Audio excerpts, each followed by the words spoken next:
น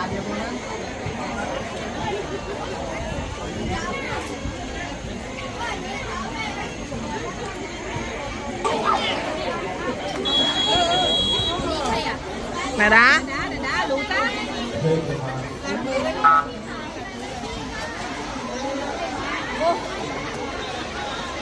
มาเว้ย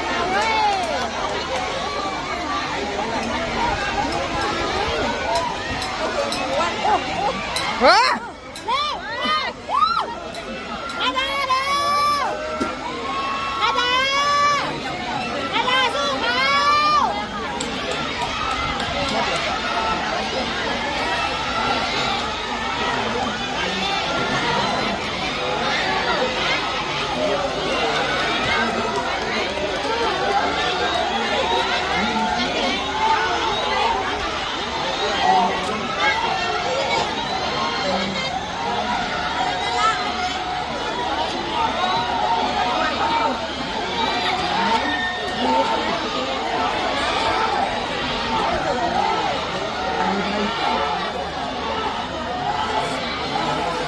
ต่อไปลูกน้องมีทางรายการที่การศึกษารุ่นที่3รุ่นที่1วิทยาคณะปฏิวัติรุ่นที่2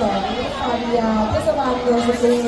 รุ่นที่3สลามิยาทุกแจ้งรุ่นที่4กัญญาวีปฏิวัติรุ่นที่5คุณกมลปฏิวัติ